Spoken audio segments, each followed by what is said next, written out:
係我哋有個同學仔啦，咁啊 Cherry 咧喺度開一檔 whisky bar，咁如果你有開 whisky 咧，你可以中意留喺度同佢一齊飲啊，介紹下咁都可以嘅。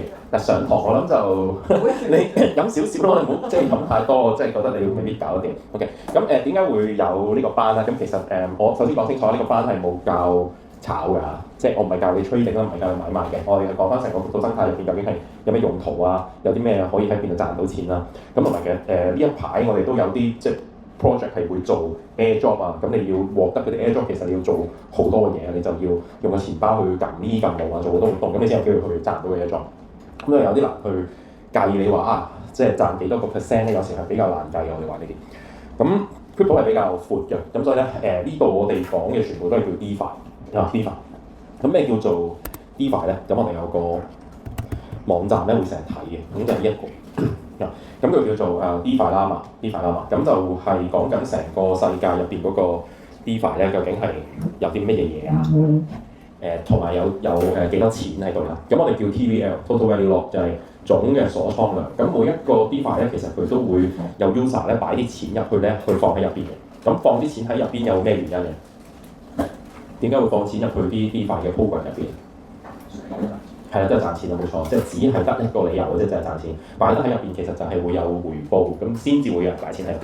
咁呢個班就主要就係講翻究竟有啲咩係我哋可以使用啲 crypto 去賺錢咧？就其實就唔係淨係靠炒賣，當然炒賣你都可以賺好多錢嘅。咁但係我呢度教唔到你啦，因為我都唔係一個真 trader 嚟嘅。OK， 咁嗱，首先咧，我哋而家課堂入邊教嘅所有嘢啦，咁係有錄影嘅，而家錄緊嘅。跟住咧有 notes 嘅 notes 咧就會喺個 Google Drive 度咧今晚就會 share 俾大家。咁所以咧可以嘅話咧，你就留心聽同埋問，就即刻有嘢問就問，就打斷我就好啦。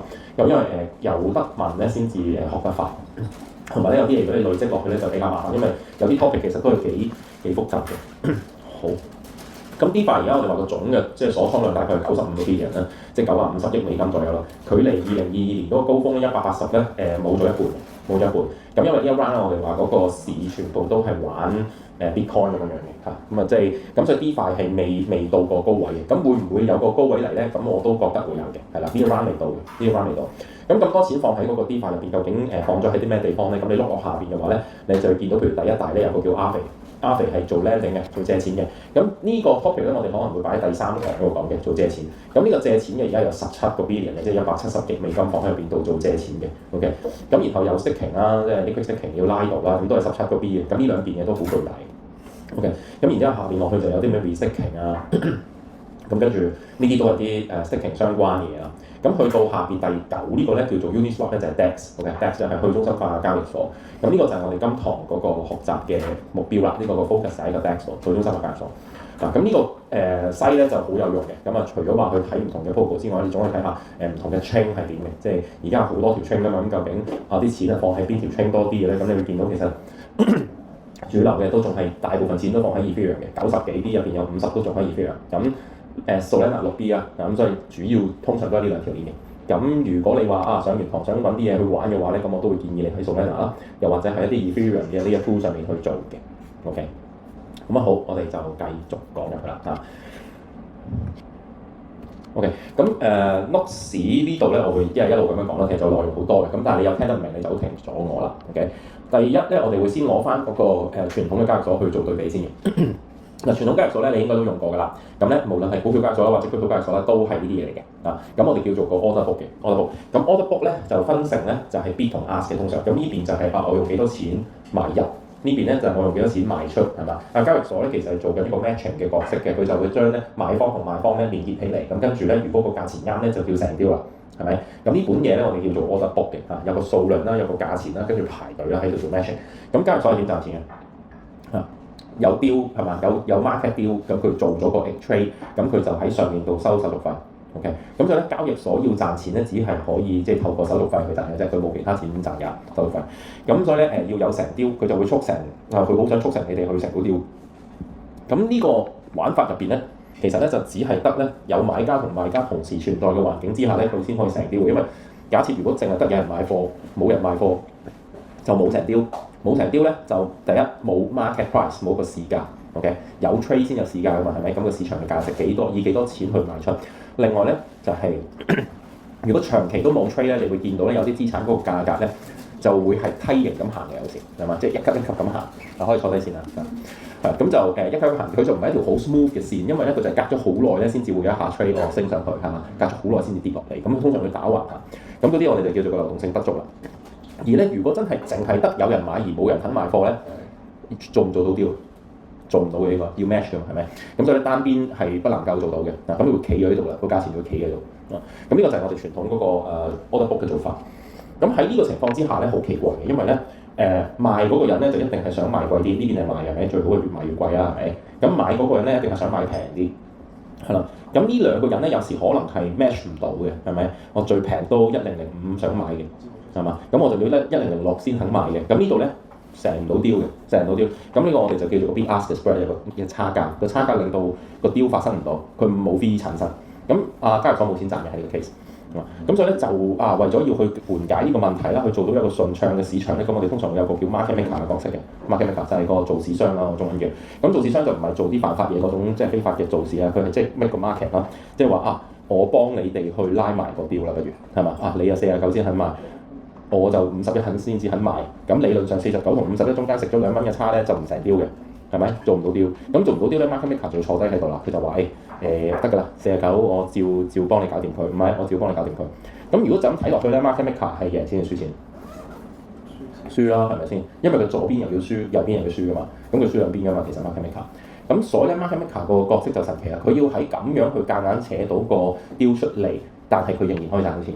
咁佢賺到錢嘅話咧，佢仲要分翻個 fee 咧俾翻交易所 ，OK？ 因為個 market maker 通常會係一個 third party，就唔係交易所自己去開嘅 market maker，咁咧就坐鎮交易所喺上面嗰度去做生意 ，OK？ 咁你要做到呢個 market maker 嘅角色嘅話咧，咁你要有咩咧？要有啲咩先可以做到咧？係啦，好大量嘅錢啊，係咪？因為我哋通常做個交易咧都係一個交易對嚟㗎嘛，係咪 ？Token A 轉 Token B 係咪 ？A 換 B，B 換 A，咁佢就係一個對。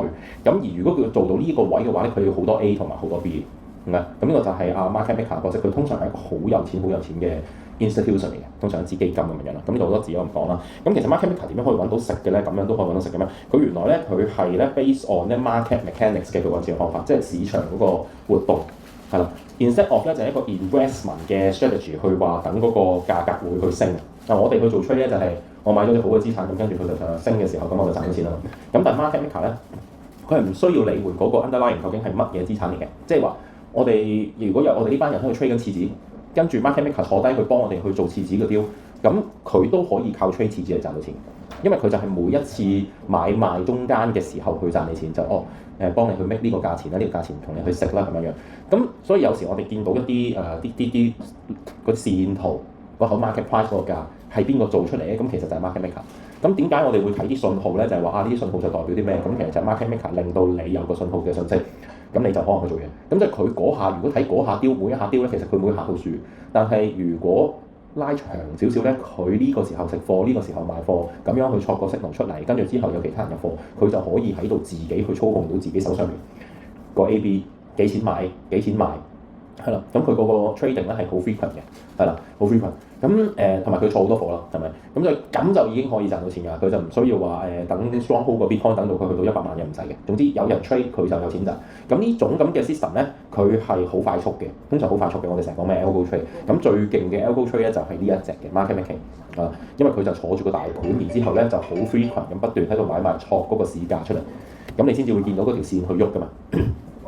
咁喺傳統個股票市場入邊咧，譬如呢個紐交所嘅最大嘅 market maker 有間叫做 GTS 啊 ，GTS 呢個係2021年嘅新聞嚟嘅，有間紐交所股票交易所入邊個 market maker GTS，咁 GTS 咧就喺2021年咧就宣布咧就加入呢個 Solana 嘅 Solana， 咁就去做呢啲咁嘅嘢。咁所以其實交易所或者即係 market maker 呢種人咧，咁其實佢係會好早期就會走入嚟嗰個crypto 嘅世界嘅。咁點解咧？因為其實做緊嘢係差唔多嘅啫 ，market make 係咪咧？去到 crypto 嘅世界都係差唔多，即係同股票都係有啲貨喺度咧，佢都係要去做個 trade 啦，係咪？咁所以咧，佢哋會好早入嘅。咁而呢個 GTS 咧個 project 係咩咧？就係呢個叫 PEEP 嘅。PEEP 呢個 project 咧，我哋去到第4堂咧又會講少少嘅。咁佢係一個 Oracle 嘅 project 嚟嘅。OK， 好。咁咧我哋又再了解多少少個 order book 嗰個設計。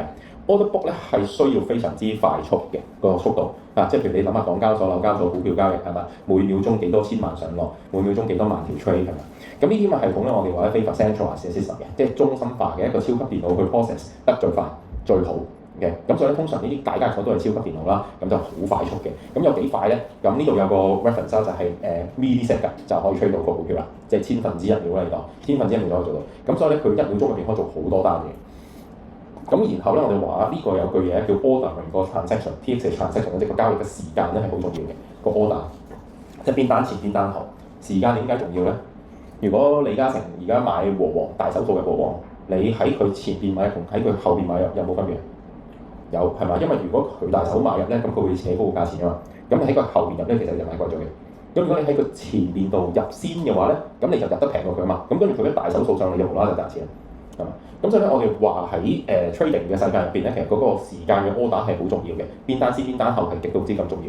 而點樣去決定究竟邊單先邊單後咧？電光火石係嘛？1秒鐘咁多單，究竟我呢單先定呢單後咧？咁如果我哋有個中心化嘅系統咧，有個超級嘅 server 咧，佢就會幫我哋好有效率咁樣咧排好咗個 order。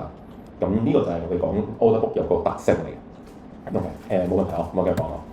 咁中心化交易所我哋都成日都用啦，係咪？咁其實有好多嘅問題嘅而家。咁譬如話第一個最重要嘅就係假嘅 trading 嘅數據嚇，trading 嘅數據緊唔緊要？緊唔緊要？想像下係咪而家你買樓嘅？如果話美聯求其貼嗰個話，我啱啱有人就貴咗200萬買咗個樓咁樣貼喺門口，但係嗰個係假嘅。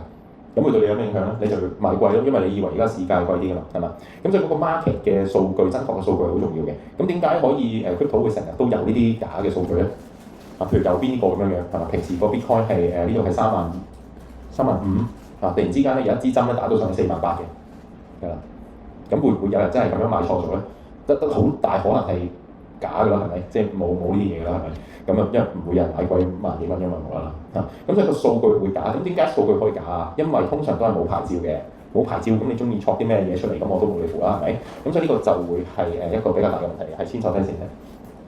咁所以其實交易所係會有假數據嘅，OK？咁然後我哋話交易所都係我哋會用交易所嘅時候一定要擺錢入去㗎嘛，擺錢喺佢度。咁所以呢啲老闆啊，嗰啲公司又會執得啊，啲老闆又會死啊。佢呢單嘢好出名嘅。2020年有個交易所嘅老細連埋嗰個成個交易所裏面啲客 deposit 嘅錢，嗰個 account 條 private key 都冇埋嘅，咁所以所有錢都消滅咗。有好多唔同嘢。咁然後啦，我當你而家交易所正經做嘢啦，咁但係亦都會有時會死 server，因為交易所都係 server 都係電腦嚟㗎，咁佢都會死 server。幾時會死 server？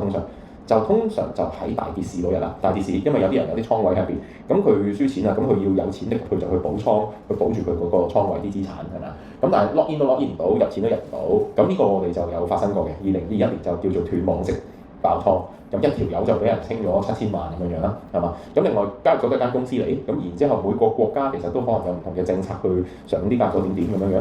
咁個國家可以最終係點咧？係咪可以話直情呢間係呃錢嘅，即係叫你就離開啦？咁會唔會造成恐慌咧？你嗰間公司會唔會執笠咧？係咪啊？會唔會即係法律團隊或者警察上門拉晒嗰啲人走咧？咁啲資產又點算咧？係咪啊？咁就有好多呢啲咁樣嘅我哋話政治啊，又或者一啲中心化會發生嘅問題、相反嘅問題、穩定性嘅問題嘅。咁最近一單呢單比較近少少記唔記得有一晚就北韓係嘛，即係南韓嗰個總統話戒嚴啊，南韓總統話戒嚴咗幾個鐘，跟住就取消，而家好似仲唔知未判係嘛嗰個刑罰。咁嗰晚咧喺韓國嘅交易所入邊呢個 Bitcoin 就由95000跌到7萬，就係因為有個宵禁嗰個消息出咗嚟咁所以有好多政治性嘅影響。咁呢件嘢咁影響到即係其他國家咧，佢係未必到因為好地區性咁所以喺中心化交易所入邊好多呢種古靈精怪嘅情景嘅。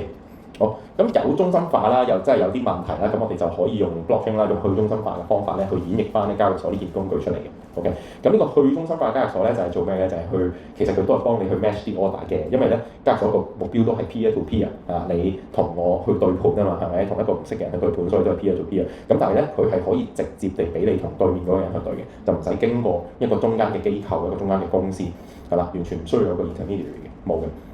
咁喺Decentralized Exchange 係咩嚟咧？就係 blockchain 上面嘅一個 program，喺 crypto 一條鏈上面有一個 program。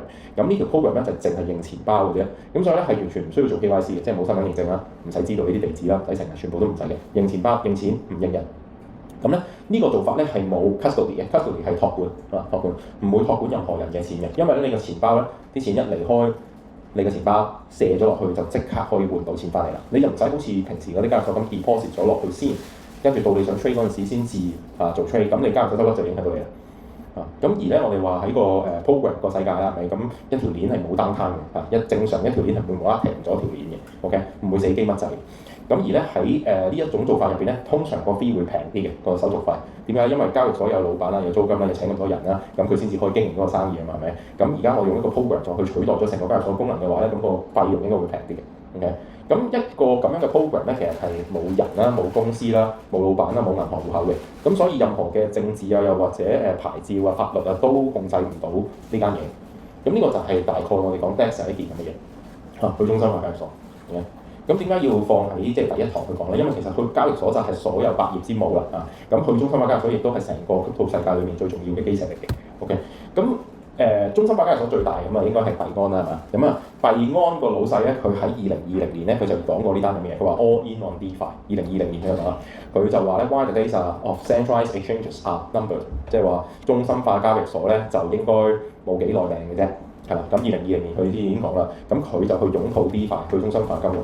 係啦，咁作為一個中心化嘅交易所，點解佢會走去擁抱 DeFi咁奇怪係咪？咁就因為其實佢當年都俾好多國家嗰啲規矩啊、嗰啲法規去打壓，又話佢唔知使一錢啦。跟住後來而家佢啱啱上一年佢去坐監啦，坐咗監咁啊，而家出翻嚟啦。咁所以你知道其實全世界都對於呢樣嘢唔係幾歡迎嘅。OK，咁佢就諗咗個方法啦咁啊中心化交易所咁鬼麻煩，不如我哋做去中心化交易所啦。咁所以咧，而家咧每一間交易所咧都會有條新，佢會自己安一條鏈嘅，佢會自己安條，譬如幣安有條叫做 BSC。咁喺 BSC 上面咧，我哋就有個 DEX， 咁叫 PancakeSwap。點解咁做咧？就係當我有個 DEX 喺個 chain 上邊咧，就係我公司老闆俾人拉咗，我公司執咗，咁我冇晒錢，都仍然可以喺嗰個 blockchain 嘅世界嗰度繼續做 trade 嘅生意。OK，咁所以呢個係幾好嘅，即係可以逃離個法規啊，用呢個 chain 嘅方法。咁後來每一個交易所都跟，而家每一個交易所都會有自己條鏈嘅，包括香港嘅 HashKey， 其實 HashKey 都有條鏈。OK。咁如果我哋全部嘅中心化交易所都冇晒，咁我哋嗰個模式玩幣個模式又會點樣樣咧？係咪？咁就會係 OTC 再加 DEX。OTC 就係你平時去嗰啲 counter 去換錢，換咗錢喺個錢包入邊有 wallet，咁你咪走去揾個求其嘅 DEX 去換幣咯。所以冇中心化交易所咧，其實係唔會死人嘅。係啦，咁呢個就係之前幣安個老細都有講，咁呢個就係我哋講成個 DeFi 嘅根基啊，就係個 liquidity 啦，就個 DEX。咁而喺個 DEX 入邊咧，最舉足輕重或者叫做最勁嘅 DEX 係邊個咧？其實就係一個叫 Uniswap 嘅。有冇人有用過 Uniswap？未開始係嘛？有用過嘅。咁 Uniswap 你用過就好啦。Uniswap 係一個 DEX 嘅。咁 Uniswap 就係一個咁樣嘅 logo 啦，有個獨角獸飛馬咁樣嘅。咁佢2018年已經出世啦，2018年啊。咁亦都咧係當年係冇 DeFi 呢個 term 2018年啊。如果我哋睇翻頭先嗰個 DeFi Llama 嗰個overview 咧，其實 DeFi 咧喺2020年咧幾乎係冇嘢。OK， 冇嘢。跟住喺2021年咧就開始 pick up 係嘛？開始 pick up 呢一段咧2020個夏天咧，我哋話係咩叫 DeFi Summer DeFi Summer。咁然之後咧2021年咧就爆炸性咧，由呢度係幾多？呢度係得個20，就升到上去180啊，有成差唔多9倍10倍個上升空間就1年嘅啫。咁而到而家2025，咁其實 DeFi 有咗幾耐咧？咪就係呢4年咯。其實佢都仍然係一個好新。咁我就呢個班其實教咗4年啦，教到呢個係第39班咁樣教4年。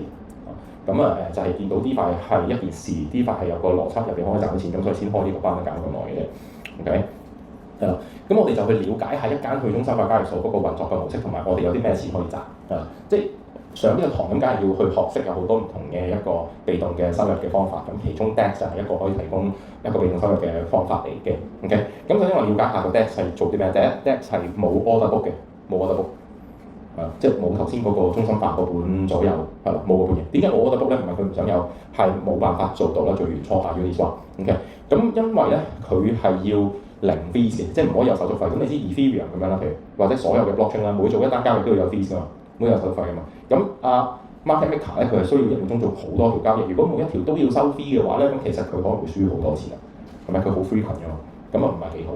做唔到呢個。首先好多 trade 做唔到，然後咧我哋個 blockchain 咧係好慢嘅，做咗條 transaction 起碼都等10幾秒先至叫 confirm， 咁更加冇可能會做到啦，係嘛？即係當我肯願意俾錢咧，但係時間都唔容許我咁樣做，因為根本個 blockchain 就好慢，咁就令到咧係冇一個傳統嘅呢啲咁嘅 market maker 咧可以坐喺一邊嗰度去 facilitate 我哋嗰啲 trade。OK， 咁 DEX 頭先講咗啦，就冇個 centralized control， 因為佢就冇 custody 嘅，你就唔需要 deposit 錢落去一間交易所嘅公司入邊。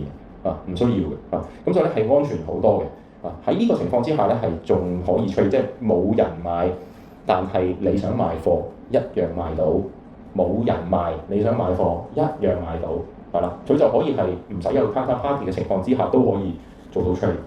好神奇嘅機制嚟嘅。咁呢個咧我哋話咧係會令到個 market price 係更加順暢嘅，因為有人買你就即刻可以做到 deal，就唔會話要兩邊都齊晒先可以有 deal 喎。咁你就冇咗嗰啲咧梯形嗰啲線嘅一個問題。咁佢係幾好嘅嚇，去中心化交易所係幾有用嘅。咁個原理係點咧？就係用呢個 liquidity pool 嘅方法，一個資金池一個流動性池啊。我哋話流動性池咩叫做DEX 啊？去中心又係咩意思咧？嗱，而家有間幣安嘅交易所係咪？咁就老闆啦 centralize 啦。咁咩叫去中心咧？就將個幣安拆晒佢，將幣安拆晒佢，就殺咗啊趙長鵬，消滅咗幣安間公司。但係我哋就一齊去做幣安嗰個角色啦。好多人一齊去做幣安角色，咁即係話咧，我哋夾緊去經營交易所咁上下，係嘛？咁你要經營一個交易所嘅話，咁你要攞啲咩出嚟？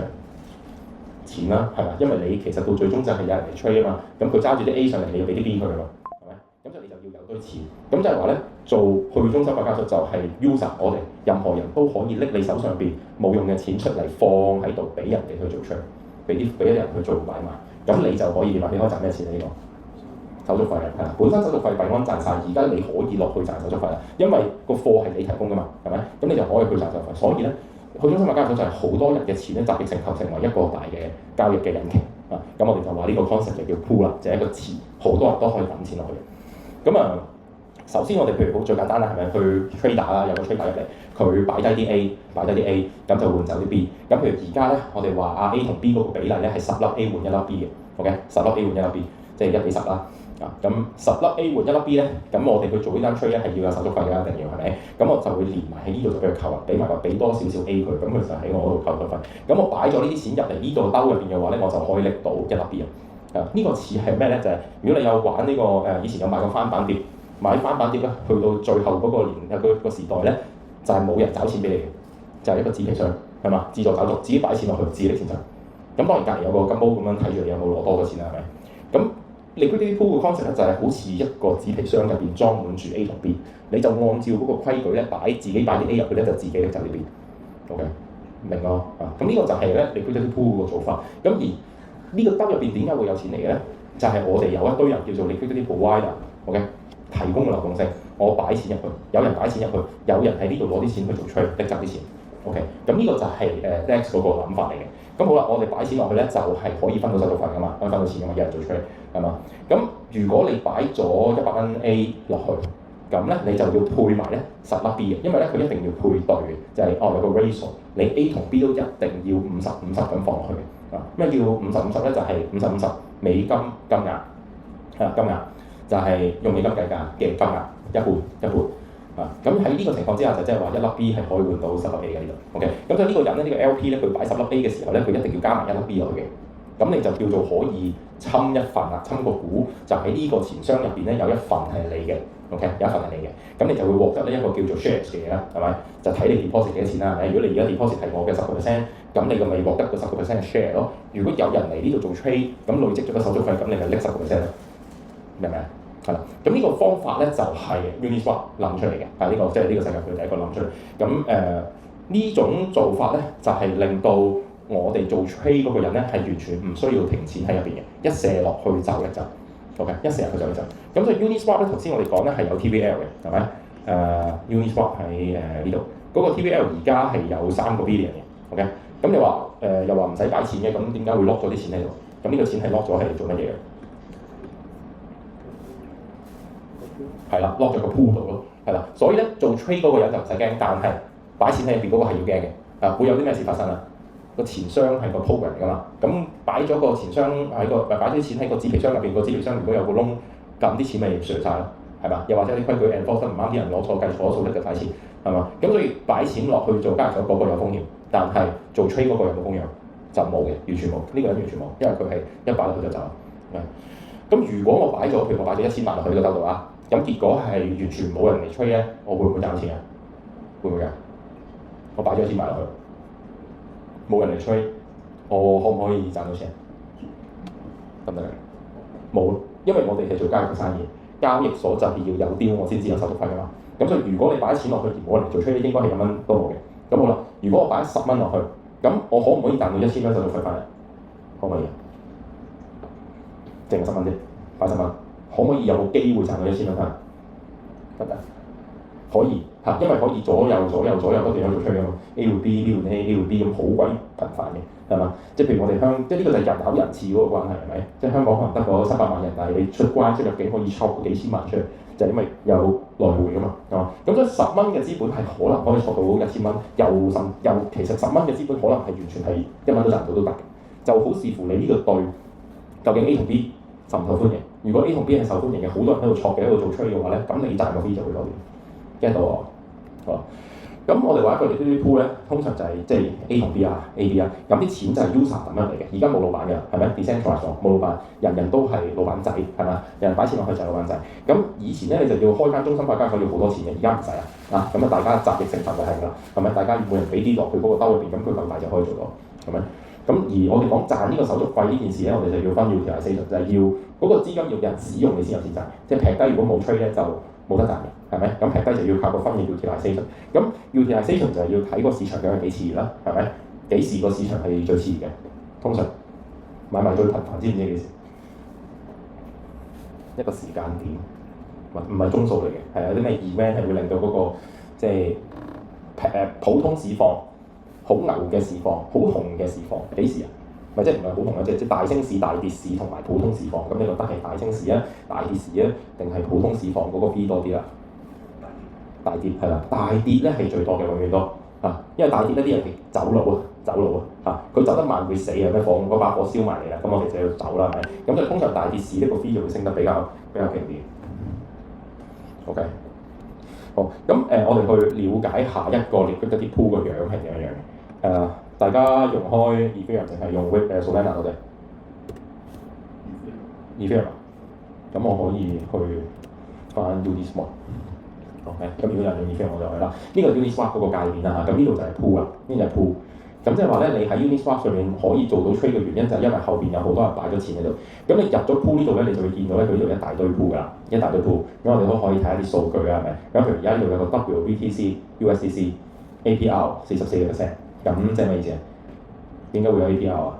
就係因為有啲人擺低錢啊，佢擺低一隻叫 WBTC， 另外擺低一隻叫 USDC、AB 放落去個錢兜度，跟住有人攞嚟做 trade， 有人攞嚟做 trade。咁佢個 TVL 係152啊，152個 fee 係 take 3%，OK， 每一單 fee take 3%。咁然之後咧，如果係嘛，佢琴日一 day 嘅 volume 係6000幾萬，佢琴日一日6000幾萬啊，咁30日嘅 volume 係700幾啊。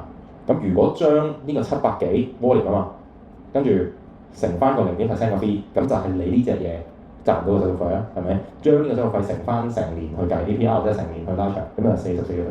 咁呢個就係大概你可以 get 到嗰件事。OK， 咁咧我哋就到嚟呢度咧，佢就有個 position 嘅，咁你就可以生一個新嘅 position 出嚟嘅咁樣。然之後咧，我哋先講V2 先，因為而家咧Uniswap 已經去到好複雜，我哋先講一個最原初嘅叫 V2 version 2。OK， 咁譬如我要去做一個 LP 咁先算係咪？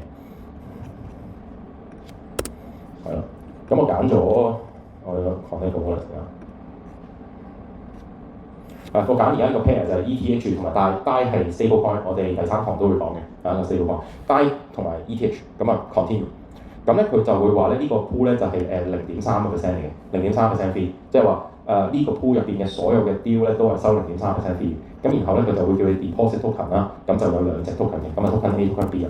OK， 咁譬如而家我要放呢個0.1粒 ETH 落去嘅話咧，咁你會見到咧，佢下邊就會叫我要放翻179粒DAI嘅。點解咧？因為而家係1790蚊Ethereum，咁所以咧呢度美金價值咧0.1粒 ETH 179，咁你就要配翻咧大概179嘅DAI。咁呢度就係我頭先講美金價值嗰個50/50啦，美金價值50/50。OK， 咁呢度咧就係做個 position， 咁然之後咧我哋就要喺即係我而家呢度冇DAI啊，咁佢就會喺呢度可以撳 deposit 嘅。咁 deposit 之前咧，佢就會有個位置咧，叫你攞個 approval。咁你有玩過ETH 嘅話咧，咁成日都會有一個叫 token approval。token approval 係咩意思咧？就係我哋講嘅成日都係話射錢落去個 program 度。咁但係 smart contract 個層面咧，就係俾個 program 喺你個錢包嗰度拎錢走。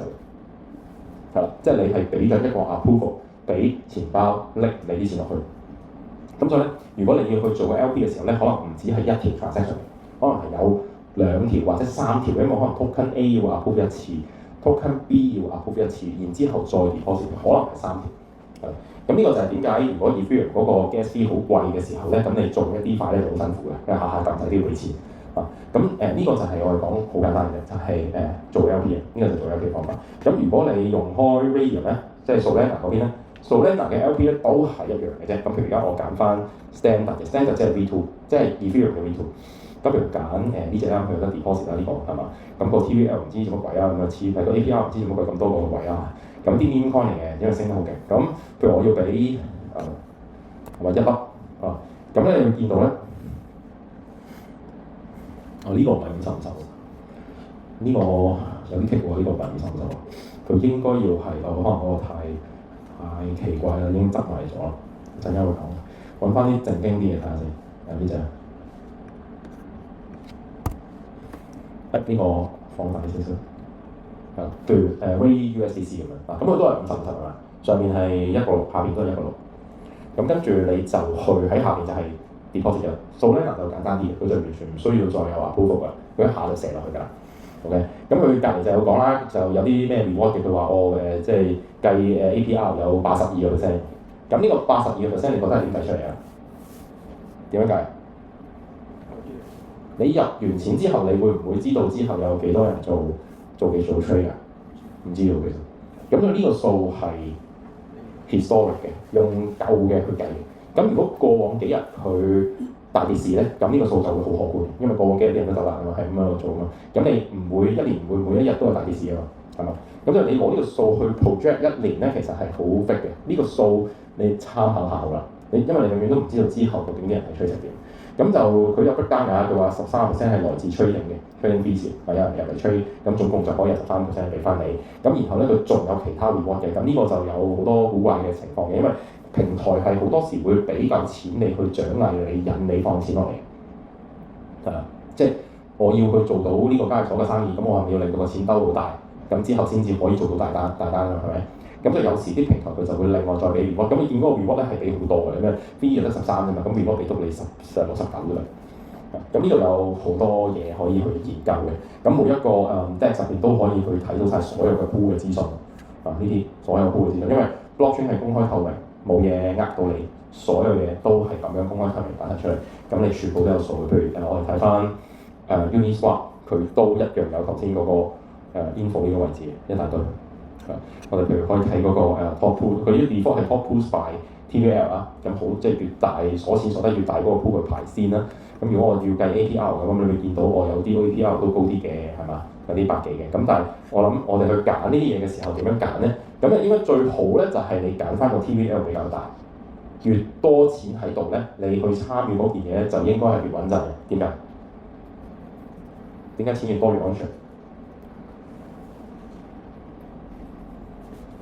因為有錢佬應該係叻啲嘅，即係佢有咁多錢咧，佢都揀死放喺入邊嘅話咧，應該冇死嘅，係嘛？我哋唔會咁多錢啊，佢要諗嘅嘢好多㗎嘛，係咪？咁就通常我哋去做咧就係 TVL 睇 TVL 越大越安全啊。咁就點解一日到禮拜 default 佢都係即係用 TVL 去計咧啦？即係譬如有啲好極端嘅例子啊，呢度以非常之少啲啦，我俾 Raydium 嚟睇APR 排最。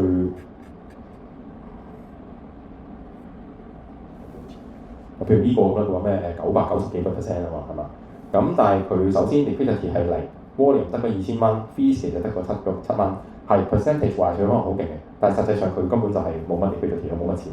咁就你一定要去睇翻，即係嗰個體量嗰個 TVL 嚟決定就比較好啲啊。呢啲咧會好多問題出嚟。咁陣間我哋講嗰啲機制點解嗰個兜會入邊會冇晒錢咧？咁全部都有原因喺度。咁你就最好我會建議就係你揀翻啲大嘅pair 去做嘅。咁亦都大嘅 pair 就會多啲，即係多啲人 trade 啦。好，咁咧頭先我哋講過咧有個叫做 approval 嗰個嘢啦嚇。approval 係聽落都幾恐怖啦，係咪？即係你俾人哋喺你個袋度嘅錢走啊。咁佢以前都會出現過，就係有啲 approve 咗，跟住嗰個smart contract 出咗啲問題，然後咧有啲 hacker 可以使用嗰個漏洞咧，就喺你個袋度攞錢走。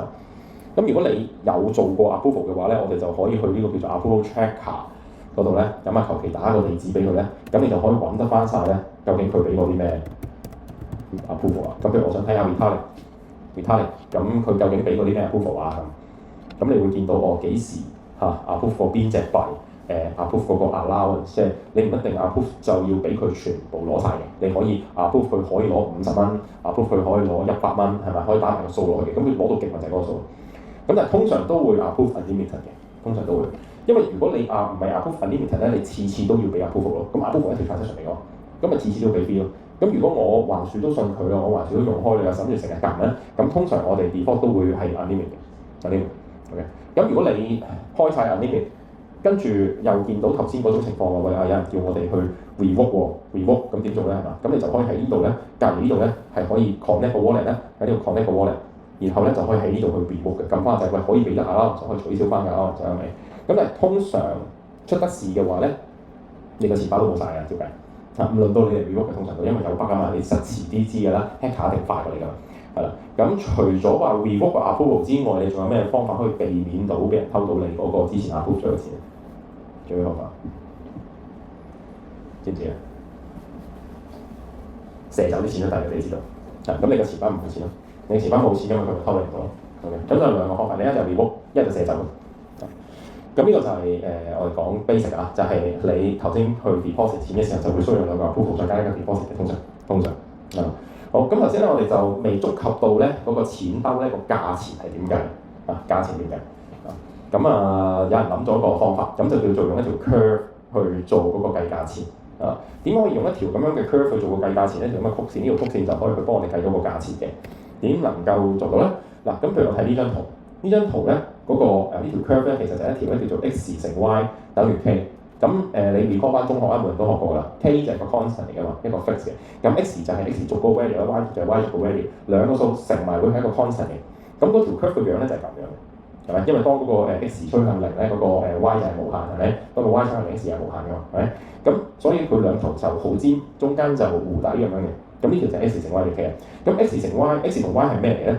就係嗰個 token 嗰個金額嘅，個 token 金額嚟嘅 amount 嚟嘅，係啦，咁我哋就可以去用呢個方法就去計到amount，即係 amount 係嗰個 coin 個數量係個數量嚟，個數量 token A 個數量就擺喺 x 度 ，token B 個數量咧就擺喺個 y 度，因為你個兜入邊就得 A 同 B 嘅啫，係嘛？咁譬如咁啊，我哋而家有個 pool，個 pool 入邊咧最初呢個 pool start 就有1200粒 A 同埋400粒 B 嘅，即係有人打咗錢落去個兜度啦 A 同 B， 咁邊 A 貴啲定 B 貴啲？B 貴啲係咪？一粒換3粒咁就係好清醒。B 貴啲嘅，一粒換3粒啊嘛，係咪？咁就咧呢度咧 A 咧呢個數量咧就係打橫行晒咧就1200啊，咁呢度打直行晒咧就係300嚟嘅 ，OK。咁而家咧就有人入嚟 trade 啊，而家有人入嚟 trade，有個 trader 佢擺3粒 A 入嚟，咁佢擺3 A 入嚟佢就會拎走1粒 B 㗎嘛，係嘛？咁但係喺佢拎走1粒 B 嘅同時，佢就要俾0.3% 手續費，咁所以佢要俾幾多咧？佢就係俾唔知3.03啊，俾3.03粒 A 入嚟。咁所以咧呢個兜入邊咧就會多咗3.03粒 A 嘅，咁就即係向右邊行3.03，咁跟住佢又拎走咗粒 B 嘛，咁所以咧佢就向下行1 ，OK， 向右行3.03，向下行1，咁佢就會由呢一點咧就嚟到呢一點啦，嚟到呢一點啦，係咪？因為佢一要搣呢條 curve 啊嘛，x 乘 y 條 k， 所以佢就好似咁咯，由呢點行落去呢一點呢度。咁而家我喺呢個新嘅呢一點咧，呢個 pool 入邊嘅構成咧就123.03同埋399粒，係嘛？咁呢個 ratio 其實就可以 reduce 到個價錢啦。咁經過呢個有人入嚟吹完之後咧，咦我嗰個 ratio 咧由3變成咗3.1，咁樣合唔合理啊？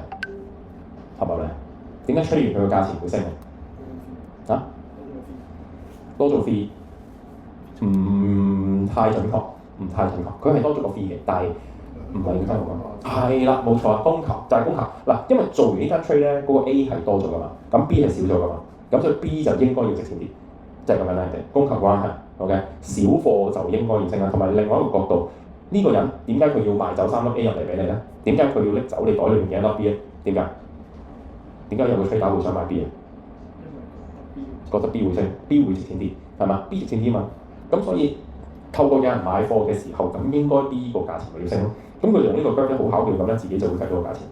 佢喺呢個計算價錢嘅情況入邊咧，係完全冇諗話啊，幣安而家賣緊幾多錢啊 ，Coinbase 賣緊幾多錢啊？佢唔使嘅，佢就睇住自己個指值商咧啲數量咧，佢計住咧，佢就知道可以之後會出幾多錢價。咁呢個就係個神奇嘅位啦，呢個神奇位啦。咁而如果你咁樣諗嘅話咧，做 trader 嗰個着唔着數？做 trader 呢個着唔着數？即係如果我哋講做 trader 定做 LP 兩個人嚟講，邊個着數啲咧？就咁睇 trader 着數啲，點解嘅？點解 trader 着數啲嘅？係啊，係 trader 着數啲。係啊，因為咧 trader 咧其實佢係主動，咁你個兜咧就被動，係嘛？咁所以咧，如果 B 真係咁值錢嘅話咧，你覺得你呢個兜入邊最終會點啊？會冇晒 B，因為值錢嘅俾人拎晒。你好被動嘅，垃圾掉俾你，垃圾掉俾你，垃圾掉俾你，值錢嘅拎出嚟，值錢拎出嚟，係嘛？咁所以其實做個 LP 咧，你會 feel 到咧，其實佢唔係幾着數嘅，因為咧佢好被動嘅嗰個位置，就係下下都難食，你冇得話佢我唔收喎，冇喎。總之佢俾啲 A 入嚟，就按住呢個 curve 就攞晒呢邊啊。咁呢個就係個 passive 啦，即係有個被動嘅，係因為有個 trader 入嚟去 trade，所以會喐到個價錢。OK， 有冇唔明？有咩想啊？其實收個 fee 係即係話 in terms of 乜嘢 ？in terms of token A 嘅 token A 嘅量咯，係啦，冇錯。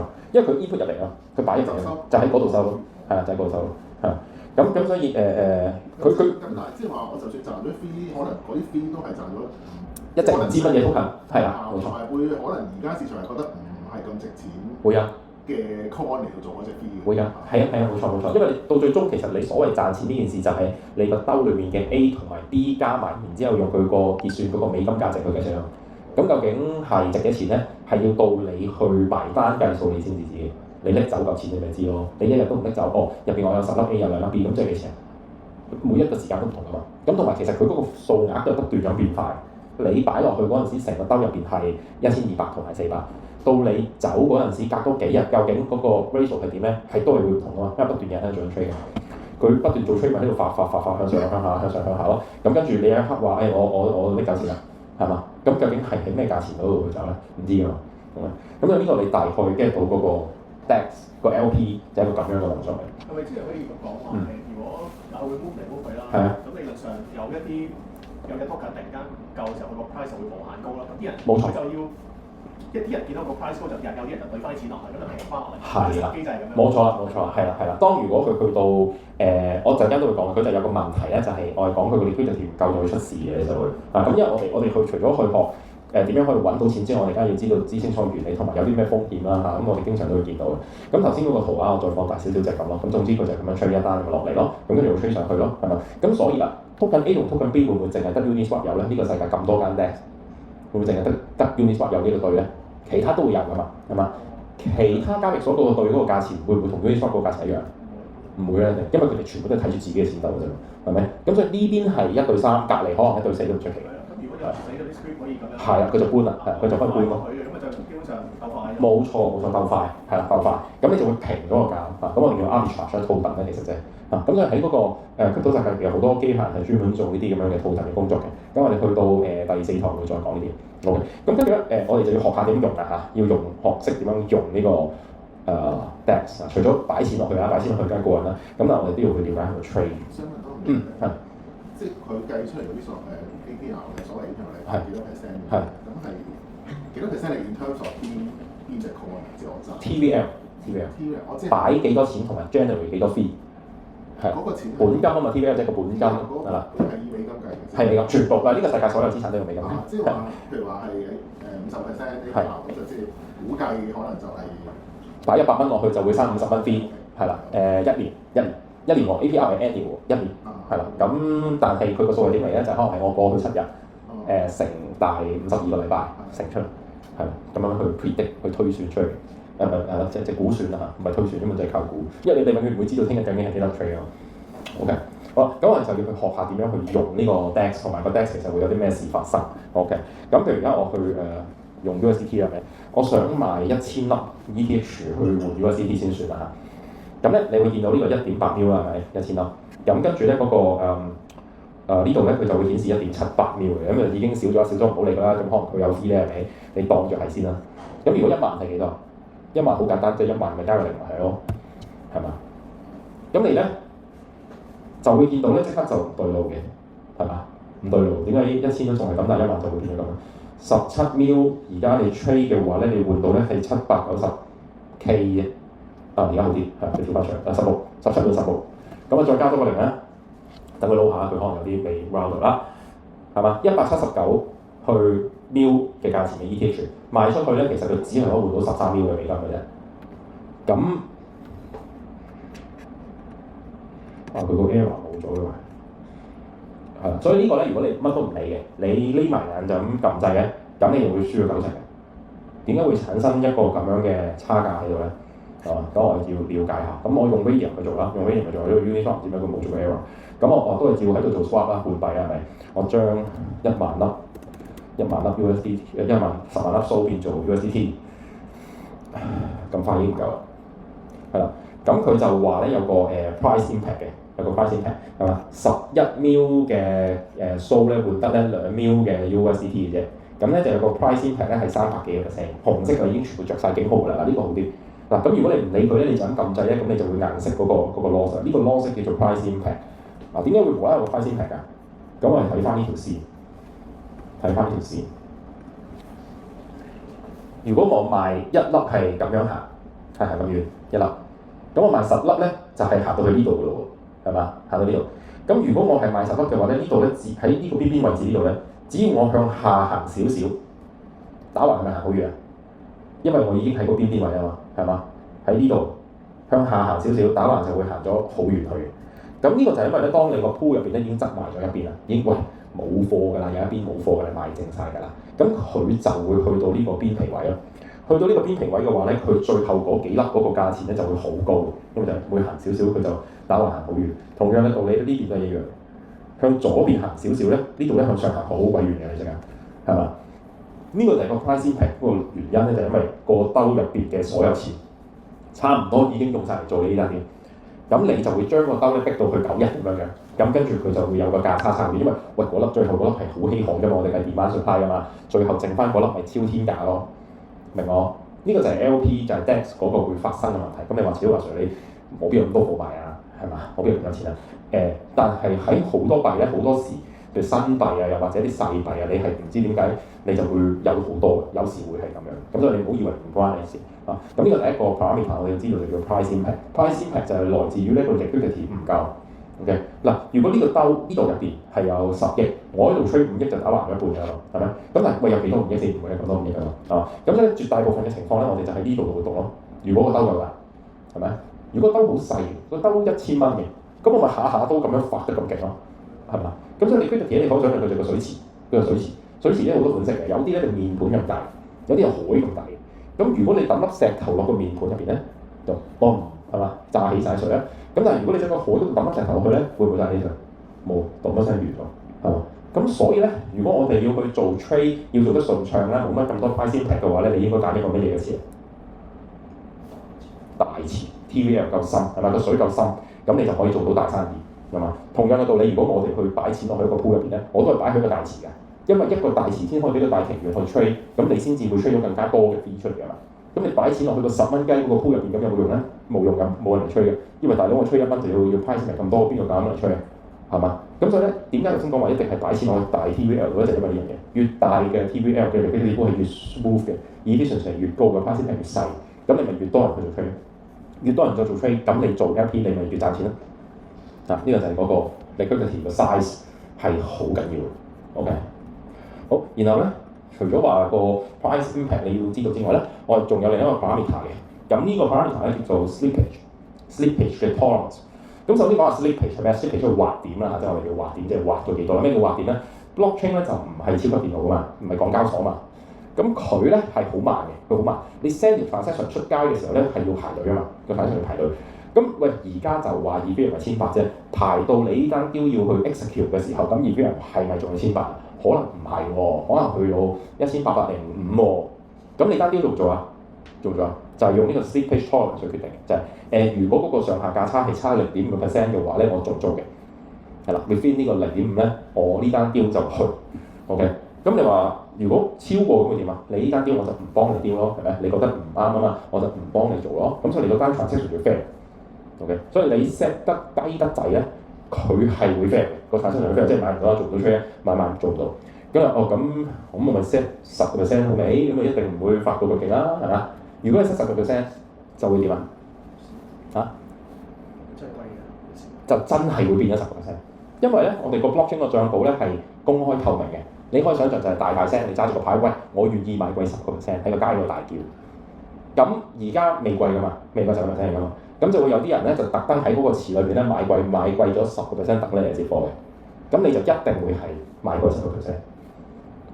呢個係 blockchain 先有嘅，啲 crypto 先有嘅奇怪嘅事情，因為係公開透明，你個口價都係俾人哋睇到，呢就俾人追擊。咁通常仲有啲咩玩法咧？就係、我哋可以叫做頭先嗰條叫做 front run 啦，即係跑喺你前邊嗰度去做咗啲嘢啊。咁佢就入貨啦，係咪入咗啲平貨喺手啊？咁跟住你就入嚟就10%就食咗啲貨啦。咁嗰個人咧，佢可能仲會即刻就喺你後邊就買埋個貨嘅。front run 完你去買嘢，跟住佢再 back run 你，即係喺你後邊再加條 transaction 賣晒佢頭先數起嗰啲貨。咁就我哋就叫 sandwich 嘅，一條前面一條後面夾住你，咁你就俾人夾咗啦。佢即刻賺錢嘅嘞喎，因為你戇居居嚟買嗰張嘛，佢咪即刻低買平高賣就做完咗，咁佢就會賺錢嘅。咁啊呢個 slippage 咧就唔好亂咁寫嚇，呢 slippage 唔好亂寫。但係如果你有時發現咧，你去買啲好細嘅幣咧，你又一定要 set 高先買到。譬如你話Donald Trump 嘅 Trump coin， 嗰日我哋個個都要起碼 set 到有6-7% 先至過到嘅，都可能試好多次。點解？因為佢發得太勁啊！每分每秒個價都唔一樣，一樣個個喺度吹，嗰口價就係咁咁跳。如果你 set 0.5咧，永遠都過唔到。你搞1粒鐘你都唔會買到。OK，咁呢個就叫做 slippage。OK 啊。咁呢兩個 parameter 係好重要嘅，每一個 deck 都有嘅，每一個 deck 已經佢都有俾你撳嘅，不過爭在唔知喺邊度嘅啫。U3 有嘅 ，OK，U3 就喺呢度嘅，嚇有個 maximum slippage， 哇！一定要 set 5%啫，係。咪佢會自己轉嘅，會自己轉。嗱咁佢另外仲有 deadline 啦，就係控制嗰個時間控制，最終價錢最終時間控制。OK，咁但係我哋就大概 cover 上埋嗰個 pricing 同埋個 slippage 兩樣嘢。OK。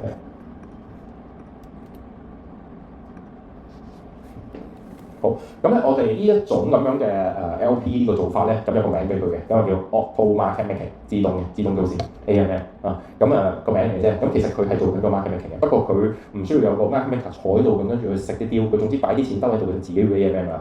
OK，咁呢個方法就係會 create 咗有好多 arbitrage 嘅機會出嚟嘅，啲 token 啊，唔同嘅交易所入邊同一個 token 嘅對，佢可能係有唔同嘅 trading 嘅情況，咁啲人就可以寫啲 token 去食呢個錢啦。咁食呢嚿錢係道德上面啱唔啱啊？有冇話食呢嚿錢就唔啱啊？係啊，或者呢嚿錢就係好事嚟嘅，佢係點啊？呢個你講先啊 ，arbitrage 呢個人好似咁佢令到個價平均啲唔會有。係冇錯啊，冇錯，我哋叫 price discovery 啊，呢個叫做就係、我哋樣樣嘢咁值幾多錢都唔知。係咪啊？你又覺得呢度係值3蚊，嗰度又話5蚊，咁其實真正嘅價格你真係唔知啦，係咪？咁然之後有個人出嚟咧，佢就去幫我哋去做咗個 arbitrage，就話俾我聽，到最後呢件嘢就值4.2咁樣嘅。咁你嗰口先係一個真正嘅 market price。如果冇嗰個 arbitrage 出嚟咧，其實你係唔知呢件嘢而家係值幾錢。咁所以咧喺個市場角度睇咧，呢個係提供咗嗰個 price discovery 咧，係發現咗呢件嘢個價錢咁。OK，咁呢個就係叫做係好處嚟嘅嚇。咁佢個錢係抵佢賺嘅，佢咁嘅咧。OK。咁 AMM 仲有好多唔同嘅方式咧，大家都係去 tune 呢條 curve 嘅啫。咁 tune 呢條 curve 咧 ，tune 到少少 efficiency 咧，譬如我 tune 到有 improve 到0.1% 咧，重唔重要？重唔重要？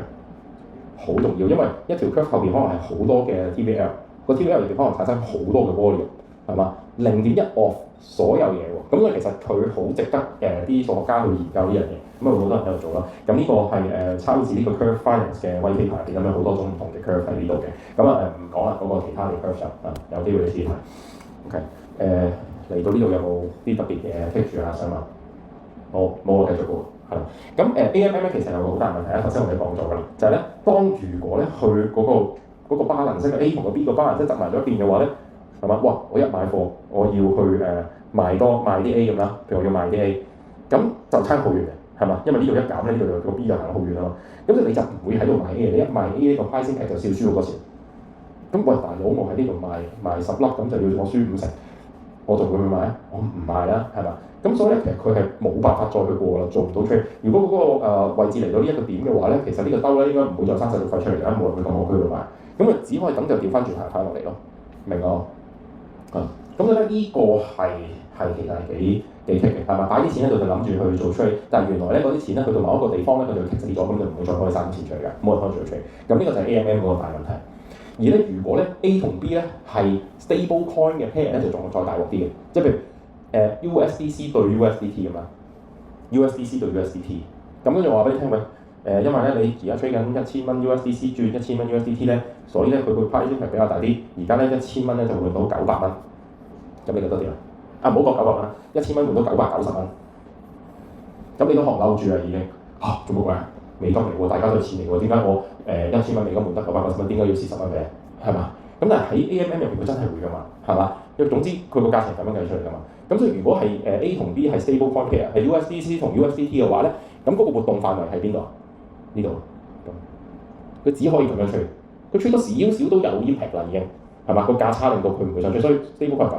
如果 stable coin 係咁樣嘅時候咧，譬如我擺咗成個 pool 入邊，我擺咗100蚊落去咧，有幾多錢係真真正正喺度 facilitate 緊做吹嘅？就係可能嗰1%。就得嗰1%，即係擺100蚊喺入邊，你諗住嗰100蚊全部都係分 utilize 去做個 trade，然之後賺好多 fee， 唔係，坐100蚊喺度，其實得個1蚊雞喺度做 trade，每次都人哋都吹1蚊嘅啫，明我講咩啊？咁呢個就係好嚴重嘅問題，有威豬嘅呢件事。OK， 咁所以咧，我哋去做個 DEX 咧，去做 LP 嘅話咧，佢係好需要去吸流動性翻嚟嘅。同一條 curve，佢係10蚊，又或者佢係10億，個分別大唔大？好大喎，因為如果10蚊係冇人去做 trade 嘅喎。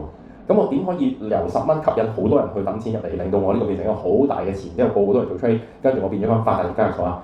哦，咁就要有啲好多好複雜 incentive 嘅嘢，係嘛？譬如頭先我哋睇嗰個 fee 得個13%，佢夠膽借啲60%，如果你就係佢想添大啲，佢就想添大啲。咁呢種嘢我哋就叫做 liquidity mining，即係擺低啲錢入去咧做掘礦。咁但係其實係咪掘礦咧，我都唔知啊。即大家叫 liquidity mining 啦。總之你將你閒置嘅錢就唔好放喺交易所啦，放喺交易所等升就冇用嘅。你擺落去個 pool 度，等人入去做，啲人去做 trade 去做交易啊。咁點樣可以賺到啲 fee 啫？係嘛？咁喺原初 Uniswap 咧就係你要 withdraw 嗰個 LP 先至可以攞到 fee 嘅，即係你要去拎走嚿錢，拎走嗰堆錢啊，咁你就可以入邊抽翻個手續費出嚟。OK， 好，咁點樣去？頭先如果我 deposit 咗個 LP，deposit 咗2隻 token 落去嘅話咧，咁其實我係會產生第3隻 token 嘅。我明明擺 A 同 B 落去㗎嘛，咁擺 A 同 B 落去嘅話咧，你就會獲得咧第3粒 token，嗰粒 token 咧叫做 LP token。OK，LP token，LP token 咧係好似普通嘅 token 咁嘅啫。如果用 Ethereum 嘅話，佢都有粒 ERC10，係啦。嗰粒 ERC10有咩用嘅咧？就係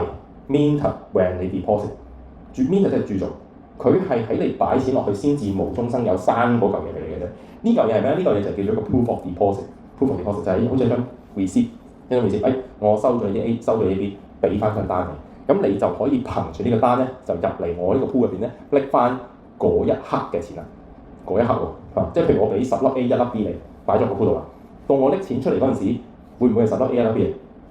一定唔會，一定唔會，因為有人做出嘅喎，佢變化啊嘛，個兜裏邊嗰個分成嗰度變化，但係我哋係一個份額啊嘛，譬如我佔呢個兜嘅1%，咁咪去到嗰一刻，咁嗰個1%咪拎翻出嚟，咁你係永遠都唔會攞翻你嗰個 ratio 出嚟嘅，永遠都唔會 ，OK？ 咁然後啦，你手上面呢粒 LP token 咧就係一個 receipt 啊 ，proof of deposit， 係認張單就唔認人嘅 ，OK？ 咁所以咧，如果你手上邊啊，你個 wallet 入邊有粒 token 叫做乜乜 LP， 你唔知咩嚟嘅，如果你將嗰粒嘢射咗俾你個 friend， 咁會有咩事發生？你而家邊個去攞錢啊？你個 friend 去攞錢啊，因為你張單俾人㗎嘛。咁呢個系統係靠嗰張單去認㗎嘛，唔係認你嘅地址㗎嘛，認嗰張單。咁即係如果你唔知頭唔知路將呢個 token 射走，又或者即係消滅咗佢嘅話咧，會直接你拎唔到錢。呢個就係 LP token 嗰個道理。佢個票據嚟嘅，就係你擺低咗錢係嘛，有張單，咁跟住就憑單再拎翻錢出嚟。呢個就係票據嗰個講法。咁咧，譬如呢一粒啦嚇，睇 ETH 啊，咁呢個就寫住啦係嘛，有個 DAI， 有個 ETH， 跟住 token Uniswap V2。咁呢個係咩咧？呢個就係 Uniswap V2 嗰個 DAI ETH 個 LP 個 LP。咁你見到咧，而家都有人做緊嘅 to node 嘅 ，from 呢度 to node 就即係燃燒咗嘅，即係抌咗。幾時先會抌咗嗰粒 LP token 咧？就係當佢有人揸住個 token， 跟住掟翻俾你，退翻張單俾你，跟住拎錢走。咁張單就要咯，已經完成咗個任務啦，係嘛？咁就會 burn 咗嘅。咁咧，亦都有時咧就會係咁樣嘅 ，from 個 node to 一個地址嘅。咁呢個就係 mint 嘅。咁你見咧，呢個係 add liquidity 加流動性，即係加 AB 嗰陣時咧，佢就會生個 LP 出，生 LP token 出，就開張新單。咁你以後揸住張單咧入嚟就可以咧，俾翻張單我咧就可以 remove 呢個 remove 個 liquidity， 就係要有張單嘅，冇單搞唔掂，認單唔認人嘅。咁咧，如果你知道呢件事之後，你睇個名你就明㗎啦，係嘛？咁譬如呢一隻咧 SushiSwap LP token 係嘛 ，SushiSwap LP token， 咁就係另外一個 DEX 叫 Sushi， 咁呢個 LP token 叫 SLP，OK，SLP， 咁呢隻嘢個名咧就叫做 SLP DAI ETH 呢度有寫嘅 ，OK， 喺 Sushi 上面嘅 represent DAI 同 ETH 呢個對應。咁呢個 token 值唔值錢？呢個 LP token 係本身就係代表嘅錢，所以佢一定係錢，但係佢嘅錢嘅價值係每分每秒都唔同嘅。因為你而家同你講緊係多啲 A 少啲 B， 轉個頭原來有 B 又多咗，或者 A 個價錢又變咗，或者我個 fee 又多咗，所以呢粒嘢嘅價值係不斷咁波動變化嘅。咁而咧呢粒 token 係值錢㗎嘛 ，LP 係值錢㗎嘛，咁就會有人想要嘅，有人想要 Cream 呢粒。呢粒咧就叫做 Cream SushiSwap LP token DAI ETH， 咁個簡寫就係 CRSLP DAI ETH。咁呢個即係點啊？你應該會明啦，就係、我先去 SushiSwap 嗰度做咗個 DAI ETH deposit 咗落去，咁我就攞咗一個 SLP DAI ETH， 然之後咧有條友咧佢又想要我手上面呢個 SLP 喎，咁我就俾咗佢，咁嗰個人叫 Cream， 所以咧佢又印一粒咧叫做 Cream SLP DAI ETH 俾我，我而家揸住個 Cream 嗰張單 ，Sushi 嗰張單我已經俾咗 Cream 啦 ，OK。咁如果咁樣做法嘅話咧，而家係邊個控制嗰個 liquidity？ 係邊個 ？Cream， 因為你已經俾佢啦嘛，佢攞咗張單㗎嘛。咁佢點解會想要你個 liquidity 啊？就係因為佢就係想集埋大家啲 liquidity 一齊做件大事。咁咧你就可以俾佢啦，你就可以俾佢，因為佢有印翻張單俾你。咁但係如果我要由呢件嘢要褪翻啲 DAI 同 ETH 出去，咁你點做？先去 Cream 褪翻呢張嘢俾佢先。跟住拎翻個 SLP 出嚟，跟住再攞 SLP 走去 Sushi 嗰度，再去 remove 嗰個 liquidity， 咁你先兩個步驟係嘛？你點樣去就點樣調翻轉翻嚟 ，OK？ 咁啊，呢個就係我哋講 DeFi 就會有成日啲嘢嘅嚇。你做完嗰個手上嘅票據咧，佢就可以再去做下一步。咁點解要做下一步咧？就係、Sushi 呢嚿嘢可能就係個 APR 就係10%。咁跟住阿 Cream 就話：，你俾埋我，俾多2%你。係啦，咁你就透過呢個咁樣就其實做緊個槓桿嘅過程，慢慢地累積啲小槓桿，即係唔係講話開100倍槓桿，唔係咁，係呢度10%，呢度額外2%，咁你就突然間多咗係咪10點幾？咁啊會可以去做到呢啲咁嘅槓桿嘅嘢啦。咁呢個就係我哋講套娃嚇套娃啦中文字，咁有啲俄斯娃娃一層搭上去。咁金融咧其實全部都咁堆疊上去嘅 ，OK？堆疊之下咧就突然間去到有最後邊呢件嘢就唔知咩 accumulator 好恐怖啲嘢咧，咁跟住就爆炸 ，OK？咁呢個就係、所以個 LP 係會有人想要嘅，咁而佢會想要個原因就係因為佢收咗你件嘢之後咧，佢有個 efficiency 嘅，佢個 efficiency收到好大嚿嘅錢咧，佢做嘢好啲嘅，譬如 LP 咁先算係咪？10蚊嘅 pool 同埋100蚊嘅 pool 你都知道分別啦。咁所以其實好多嘢個資金集合咗一個大額嘅話咧，咁佢會做得好啲，咁啊喺DeFi嘅世界入邊，經常性就係嗰件嘢個 LP 咧係會有人想再要，然之後額外再俾 reward 俾你。咁我哋可以去睇下呢件嘢啦，呢、個都有啲年紀㗎啦 ，Harvest 叫 Harvest，OK， 咁佢話做 crypto farmer，因為我哋講 farming 嘅有時講嚇農場咁樣 farming，你啲 farming yield mining 頭先講係咪 LP mining？ 你呢個就係有 farming 係咩咧？就好簡單嘅啫，佢入到嚟呢度咧，佢就會有一欄咧就係可以做 LP。咁咧佢自己咧就唔係 DeFi 喎，你見到個版面入邊咧就唔同頭先你見嗰啲Raydium 啊或者 Uniswap 咁樣嘅喎，咁入到嚟就係一堆咁嘅 pool 嘅嘢嚟嘅。咁你唔使你頭先 base on 頭先你學過嘅嘢咧，你睇呢度你都知係做乜嘅。咁其實佢就係一啲 pool 嘅 token 係咪啲 LP？ 咁呢度咧叫做 STETH Conflex Finance。咁呢件嘢係咩啊？你話 LP 啊，喺 Conflex Finance 呢個位置嗰度擺咗 token A 同 token B 落去，獲得嗰粒 LP 就係呢件嘢。咁如果你攞呢件嘢咧，就走嚟放俾我咧，我就俾2%你，係啦。咁所以你 click 落去嘅話咧，咁佢就會話俾你聽咧係啦，佢有個APR 2%點嚟啊，咁啊有個liquidity 有1.7啊，另外佢仲有啲功能俾你嘅，譬如呢度有個 auto harvest 嘅，就係有啲 LP 咧，佢吸引你啊嘛，即係如果冇人 trade 嗰陣時，咁你咪拎走個錢嘅，係嘛？喂，冇錢賺㗎嘛，你間交易所，咁我擺錢喺度做咩？我咪拎走咯。咁我點可以令到你唔好拎走錢啊？就係、有啲嘢咧細間嘅話咧，我係按時間放俾你，你擺喺度係嘛2-3日，咁我俾啲自己啲平台費俾你啊，咁譬如咁你就會咁樣擠到，咁但係擠到你有得閒就將佢撳掣喎，撳 claim 掣，有個 claim button 你可以 claim 翻嚿錢喎。咁你 claim 掣係要錢㗎嘛，要俾 fee 㗎嘛，因為你一條 transaction 嚟㗎嘛，你唔會為1毫子你又 claim 1次，2毫子你 claim 錢，你要俾 gas fee 你可能會好貴。咁如果你去將呢個 LP 俾晒呢個咁樣嘅 harvest，咁佢就集咗好多人嘅 LP 啊嘛，咁佢一次去 claim 咧就一定唔會1毫子啊，係咪？佢每分每秒可能就 claim 緊1000蚊啦，咁係咪爽啲啊？係咪可以快啲可以攞到錢？係咪可以簡單啲唔會扣咗你啲手續費？咁呢種就叫 auto harvest，佢自己走去 claim 做 reward， 有啲甚至乎係 auto compound 嘅，佢即係生咗出嚟嗰嚿錢，佢會即刻幫你再投翻入去嗰個窿入邊，再去碌大佢。咁所以咧，你呢個 LP 咧其實個衍生產品嚟嘅，咁你就可以喺呢度再去做好多 efficiency 嘅堆搭，可以再加上去。咁因為阿 Sir 話可以做呢啲啊嘛，係嘛？咁啊，不如我哋去望下啦。哦，咁啊點啊？哇！呢、個發達啦，呢、個360%。咁阿 Sir 話嘅係咪？咁呢個我哋應該做啦。咁如果我想去做嘅話，好簡單啫，係咪？呢度叫 L-Drom 嗰嚿嘢叫 L-Drom。咁我走去個 L-Drom 嘅 website 嗰度買啲 tram，買啲 CBBTC，跟住塞落去，係嘛？做個 LP，拎個 LP token 嚟呢度放低，咁就360嘅喎，咁我就發達嘅喎。係咪咁啊？呢、個操作入邊有啲咩問題啊？會有啲咩問題？你知唔知咩係 tram 啊？我當你知道 CBBTC 係乜啦 ，CBBTC 係 Coinbase back 嘅 BTC，Coinbase 嘅 ，OK，咁 tram 你知唔知咧？我都唔知。咁如果我去匿埋眼咧，我就咁睇呢個嘢，然之後買啲 A 買啲 B 咁對落去咧，你個 worst case 係咩咧？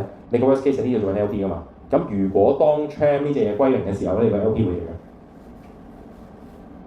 即係一路喺度吹啊，個 tram 個價錢越嚟越跌啦。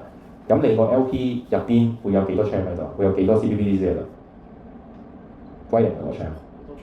係啦，全部都係 tram 啊，全部都係 tram，因為人人都將嗰啲唔要嗰啲都掉晒俾你㗎嘛，係咪？嗰啲 tram 掉晒，值錢嘅 CBBTC 拎走晒啊嘛，咁即係你到最終你會點啊？total loss 咧，係嘛？所以我哋做呢啲 AMM 或者做嘅 LP 咧，你係唔可以唔知道 A 同 B 係啲乜嘅，亦都唔可以匿埋眼就買落去嘅，因為佢就係會有波動咯。咁你呢啲係好 fake 嘅呢個嘢 ，OK？但好多方法去 manipulate 呢個數值令到你去做呢件事，但係我哋一定要學識就唔好啦，即係記得咯喎，唔好亂咁做喎。會死人嘅喎。OK。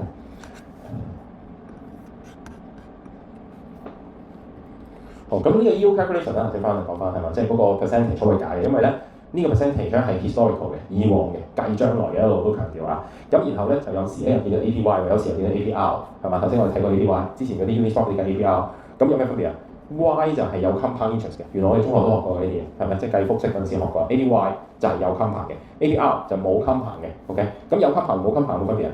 梗係有分別啦，複息勁啲㗎嘛，係嘛？咁但係複息勁啲都好啦，咁究竟係幾耐複一次咧？8秒複一次、10秒複一次，同埋一日複一次有冇分別㗎？梗係有啦，複息嘅次數越多，係個效果越勁㗎嘛，係嘛？咁你好 tricky 嘅，佢哋啲數全部咧你就唔好信啦，啊，因為首先 historical， 第二好多計法變化 ，OK？咁而有啲就個工具入邊佢會講話係 auto compound 嘅，咁啊比較好啲啊，你就唔使自己去咁樣定時定候 plan， 跟住再去換成 AB， 再塞翻落去，咁你先有 auto compound 嘅效果㗎嘛，係咪？即係我話要去做到個複息喎，就係要我將賺到嘅錢拎出嚟變翻 AB， 再塞落去。咁呢個先至人手可以做到 compound， 但係如果有啲 program 佢話有啲呢排嘅 program 佢話我可以幫 auto compound 咧，咁就會好啲嘅。咁頭先講啦，有 LP token 咧，你係可以賺多啲錢㗎嘛，係咪？咁個 LP token 係我哋通常會 deposit 落去其他度嘅咧，一定會係啦。點解要擺喺其他度咧？因為通常放去人哋嗰度咧，人哋會俾 reward 你，而嗰個 reward 咧通常都唔係你本身嗰隻 A 面嚇，因為 A 同 B 應該係 fee 上面就刪咗佢啦。咁但係譬如我喺一個新嘅平台，我想去吸啲流動性咧，我一定會自己 print 隻幣嘅，我印個新 token，咁跟住就派啲俾你攞去擺喺度，係嘛？有 trade 嘅賺 fee，冇 trade 嗰陣時咧。無論有冇 trade 嗰陣時咧，只要你擺喺度一個禮拜咧，咁我就會派印10粒呢啲咁嘅公仔紙俾你啊，係嘛？咁如果個市好嗰陣時咧，所有嘢都一齊升㗎嘛，你個兜裏邊嗰啲 A 又升啦，有啲 B 又升啦，咁跟住佢派俾你嗰啲公仔紙又升㗎嘛，係嘛？咁所以就係你會係無啦啦做下，你會手上面多咗好多 token 啦，你嗰個 base 會大咗嘅嚇。本來你可能1000蚊本金做咗唔知點解，咦咁啊2000蚊嘅，就因為其實原來佢有其他 token 俾你，嗰啲 token 又唔知點解會升咗值咁樣嘅，有時會係咁。咁所以你就可以去賺其他呢啲咁樣嘅 reward。OK， 好，睇先啦。講多一陣我放俾我。通常我哋個行程好緊密嘅，咁啊最多都係 break 到嗰5分鐘、6分鐘咁樣嘅啫。咁好辛苦嘅。咁但係如果你有啲嘢唔明咧，即刻就嗌停我啊！咁翻咗成日工啦，咁食飯啦，其實夜晚都係辛苦嘅咁。OK， 咁一路講 LP 好多好處啦，有錢賺係咪？咁我哋仲要了解下其實係有 risk 嘅嚇，有風險嘅，有啲風險㗎，係咪？咁喺做 LP 我哋會有咩風險咧？咁通常就會有呢隻風險嘅，叫 impermanent loss， 做 IL， 中文叫做無常損失，常係償還嗰個常，無常損失會有 impermanent loss 嘅。咩叫 impermanent loss 咧？咁咧，我哋用個例子去講。譬如咧，我做咗嗰個ETH 帶50-50咁樣一個 pool 啊，我做 LP 啊。咁我個錢咧就係個本金係2萬蚊美金，1萬蚊咧我買咗1萬粒帶啦，另外1萬蚊咧我買咗20粒價值500蚊嘅 ETH， 咁咪50-50咯，係咪？咁就我有1萬粒帶同埋20粒 ETH， 我當成個 pool 都係我嘅，而家得我一個老闆啫，成個 pool 就係2萬蚊 ，OK？ 咁呢個 X 同 Y 啦同 K 嗰啲嘢啦，係咪？好啦，咁而家咧就有個情況就係話，喂，出邊啦 Coinbase 交易所佢賣緊 ETH 係550蚊美金一粒， 550喎，你明明嗰度係500嘅啫喎，咁如果係咁嘅情況，咁你覺得啲 trader 會點啊？就會喺你嗰度買走你啲 ETH 喺出邊賺㗎嘛，係嘛？你啲 ETH 500啫嘛，出邊買緊500啊嘛，我死人都喺呢度買啲 ETH。咁我究竟會買幾多 ETH？哦，有得計嘅原來，嗰、個 trader 咧只係會買0.93 ETH 就收手啦。點解咧？因為原來0.93乘500再加埋價手續費咧，總共係488蚊單。咁而家個單嘅 pool 咧就加488 ，ETH 個 pool 就減咗0.93，新嗰個 ratio 咧就係10488除19.07，which is 咧就已經係550蚊啦。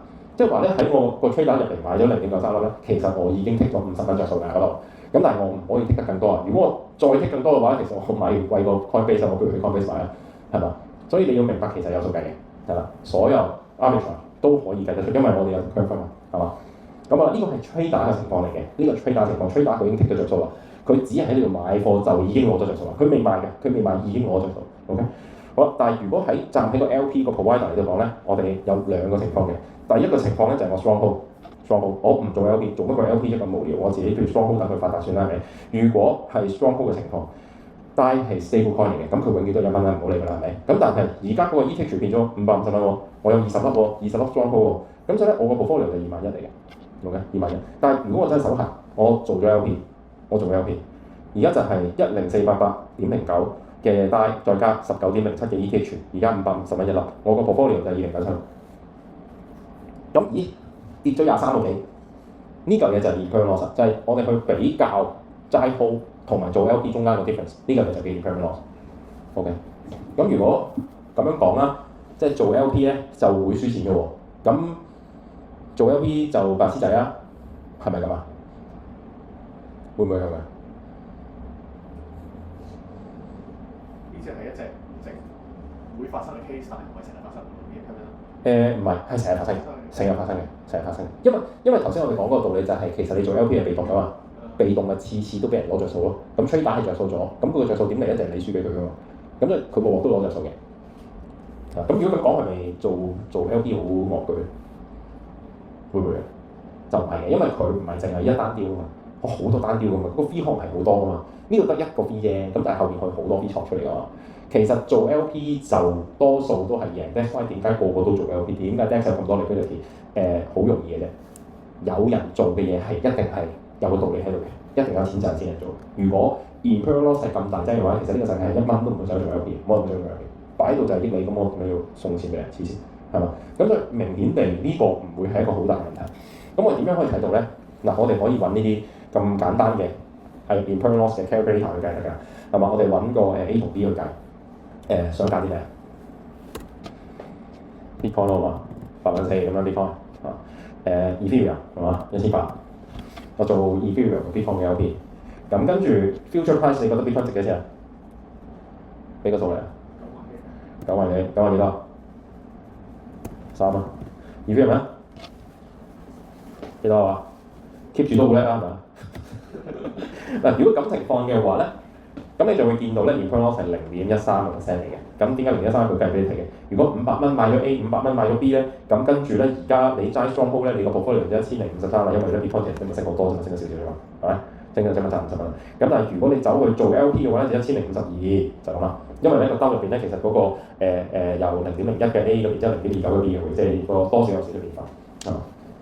咁如果係正常情況咧，其實個 impairment loss 係好大嘅。咁但係如果我哋做 Bitcoin， 然之後做Luna 咧，10蚊嘅本身，咁跟住咧佢跌到佢得翻即係近0啦，0.1蚊咁算啦。咁你嘅 impairment loss 喺度81%，81%係好多咧，我哋睇下啦。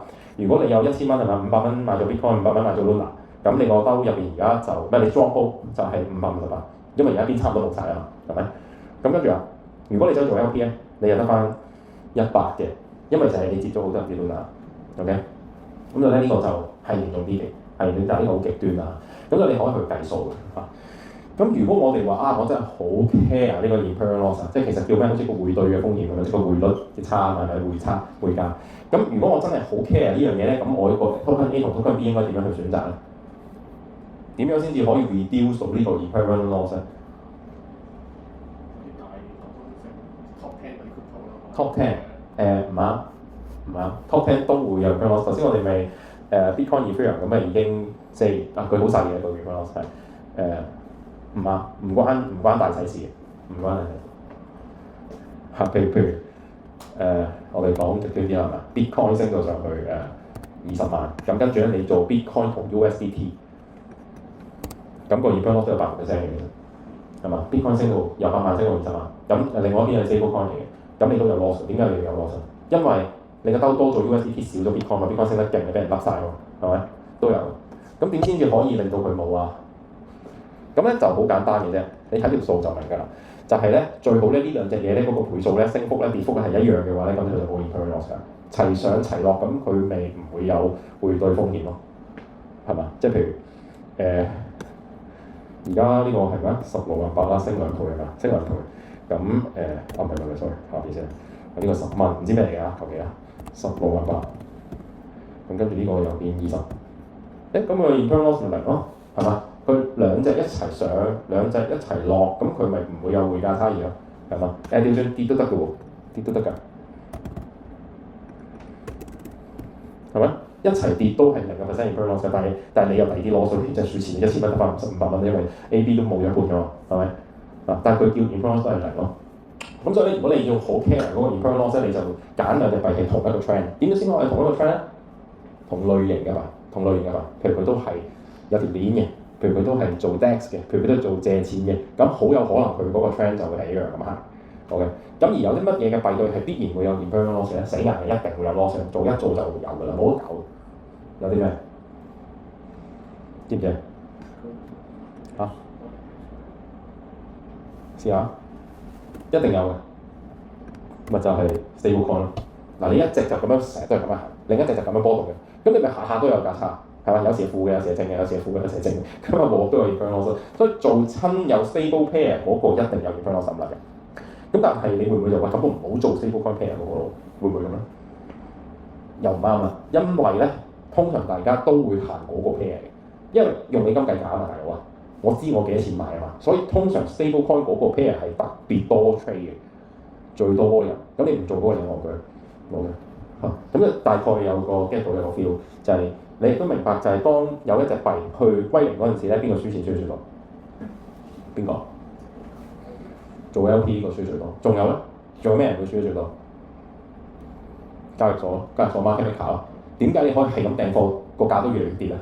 就係因為後邊有個叫 market maker 嘅傻佬喺度無限接貨，佢都唔想接嘅，但係佢係 market maker 啊嘛，接到最終佢接到真係執笠㗎都會。咁所以Luna 嗰次咧輸錢輸最多係 market maker 同交易所，好鬼重創嘅佢哋。係啦，好嚟到呢度 break 一 break 先啊嘛，break 個5-6分鐘。如果有同學未俾錢，我出嚟俾錢。係啊，7點係頭先講嗰個 Web3 wallet 裡面嗰件嘢，係。有咪錄緊啊？錄緊 ，OK。因為講話寫就寫58個 U 啊嘛，實際攞到只係攞25個。係啊，咁算啦，1個鐘頭有幾廿蚊都算啦。1個鐘咯，係咯。嗱，咁我頭先講咗 Maker 大概嗰個機制啦，咁我亦都之前見到咧 DAI 咧喺一個時間入邊咧，佢發得好勁嘅，咁發得好勁嗰陣時係呢一日嚟嘅，2020年嘅3月13號，咩日子嚟㗎？知唔知？好似就係嗰啲咩封城啊、肺炎啊嗰日嚟嘅。咁嗰日咧，成個世界啲股市全部都跌到爆炸啊嘛，咁嗰日就爆咗鑊嘅，咁啊叫 Black Thursday 啊 ，Black Thursday。咁嗰日爆鑊會係點咧？呢個係 Ethereum 嘅 gas price chart，即係gas price、gas fee 啊，係咪即係個 transaction fee 嗰樣嘢啦？咁平日咧，你見咧平時係10到嘅，咁嗰一日咧就飆到上去咧，個 average 係80嘅，80。點解會咁高啊？交易費點解會咁高？訂貨係啦，冇錯，訂貨走難，即係為一把火燒到埋嚟啊！咁個個都要。趕急地走啦，係咪？趕急地走。咁譬如我頭先睇阿大佬咁啦，阿大佬其實我哋都會見到嘅。我睇下，佢應該都好急嘅走得。呢度咪有個 history 嘅，咁我睇到佢最後7點鐘嗰陣時入錢嘅。咁呢個佢應該好急噶嘛，佢補倉啊嘛，佢唔可以等嘅喎。咁我未睇嘅，咁但係我都估到一定好鬼高 fee 嘅啦。睇睇，咦？頂你啊！5 fee 唔鬼等佢死啦，所以其實佢係戇居。呢個救命咧係唔可以咁低嘅，因為你補倉啊嘛，大哥你梗係嗰一刻其實係全世界幾百智慧，即係嗰個費用啊個 gas fee。咁佢呢個係抵死嘅，所以佢係過咗7 過咗7點之後先至補到倉。如果佢嗰下射個 transaction 出去係俾個高啲 fee 其實佢就唔使爆倉啦。你 get 到我講咩啊？咁所以咧呢一個高 fee 咧就係因為個個就賣貨補倉好急嘅，因為咧遲少少就死人嘅。OK， 咁而如果我哋去 detail 咁去睇咧，將佢 break down 做一個即係 mean 啦，即係頭先個 average 呢個 mean 咧 ，mean 嗰刻咧藍色呢條線咧就有 gas fee， 去到咧呢個位咧係400。OK， 咁呢條黑色嘅線咧係咩咧？係 Ethereum 嗰個 price， 就係呢度係200蚊，呢度係80蚊，呢度200蚊，跌到80蚊 within 一日，跌到去呢度應該係90蚊度，200蚊跌到90蚊係幾個鐘頭先？咁即係一陣間就冇咗一半。咁你話會發生咩事啊？係 Maker 嚟嗰個。喺 Maker 嘅世界入邊，如果 ETH 嘅價格跌成咁，會發生咩事？係啦，要清算。咁佢就會清算。咁其實個清算嘅機制係點咧？其實 Maker 就係一件咧，佢要每分每秒都 check 住個債仔，即係唔係 check 住個 ETH 幾多錢嘅件嘢嚟嘅。因為我要知道 ETH 現價係幾多錢，我先知道清唔清算嚟㗎嘛。OK， 咁但係基於我哋個 blockchain 嘅設計啦，其實我係唔會走去問幣安而家 ETH 幾多錢㗎嘛，因為幣安係中心化㗎嘛。係咪？咁所以我哋會有自己啲機制去睇究竟 ETH 係值幾多錢嘅。咁其中個機制咧就係叫 Oracle 嘅。咁 Oracle 我哋第4堂先講。咁但係唔使理佢。總之咧就係一個報價嘅一個機器。個報價機器咧係喺個 blockchain 上邊嘅。OK。咁所以咧呢嚿嘢咧都要睇住個 gas fee 嘅，都睇住 gas fee。咁當時咧就咁樣嘅。佢話啊呢件嘢個 price feed 咧係 stores for hours， 個 price feed 唔識喐。ETH 個價格佢冇 update 係嘛？咁點解冇 update 咧？就冇 update成點咧？就係喂出邊咧啲交易所咧 ETH 已經係賣緊166啦，166咁咧。sorry， 出邊咧已經係賣緊140啦，你嗰個 MakerDAO 咧仲以為 ETH 166，即係點啊？即係佢 MakerDAO 有冇做緊清算？冇咯，我以為做166啊嘛，但係出邊其實已經140啦。OK， 咁即係話咧，佢係一個應該要開始清算人嘅時間咧，佢冇清算，因為嗰口價未話到俾佢知，而家出邊係140，你明唔明啊？係啦，我要睇住嗰口價我先清算，但係嗰口價未到，我仲以為係上邊嗰口價。OK， 咁咧就即係話咧個清算咧會推遲咗，但係嗰口價始終會到㗎嘛，140嗰口價都會到㗎嘛。嗱呢個係咩表？呢個就係 number of liquidation， 即係個清算嘅量嘅表。嗱平時咧嗰個冇乜跌市嘅時候咧，咁梗係冇乜清算㗎嘛，係咪？咁但係喂而家開始大跌市啊，就開始多咗清算啦。咁跟住咧呢個橙色嘅咧就 Oracle price， 就係咧呢個160幾呢個位，160幾落到去呢個位130幾，係突然之間跌落去嘅，挫落去嘅。唔係話喂咁樣跌，係一下挫，呢個就係嗰個 delay 啊，嗰個報價嗰個 delay， 上一口價160幾，下一口價嚟到突然間130幾。咁如果我咁樣發生嘅話咧，就即係點啊？有突然之間一大堆我要清算，呢度一大堆嘢係咪好大支嘅？一大堆要清算。咁我清算呢堆一大堆嘢一齊清算會發生咩事啊？首先一大堆嘅清算咧就係你個拍賣會有咁多人同要接到咁多貨先啦，係咪？突然之間㗎嘛，係嘛？咁咧結果發生咩事？結果咧你睇個 result 先啦，就係 ETH sold for free， 就係咧佢嗱清算個過程就拎咗個債仔嘅 ETH 出嚟擺拍賣會啊嘛。咁呢個拍賣會咧就係一堆 program 去 bid 㗎嘛。咁嗰啲 program 咧佢 bid 都係 on chain 㗎嘛，佢都俾 gas fee 㗎嘛。咁呢堆 program 咧寫嗰陣時咧係從來都冇預計過嗰個 gas fee 咧係會去到400嘅。咁所以咧佢哋成班拍賣會嗰啲機械人咧出唔到價。而家開個拍賣會啦，成班機械人坐喺度，全部冇一隻機械人出到價。咁跟住咧就有條友咧就諗啦，喂，點解啲拍賣會冇人出價嘅？其實如果我出0蚊價，會唔會可以 bid 到嗰啲 ETH 咧？咁佢就試下出0蚊單去 bid 嗰啲 ETH。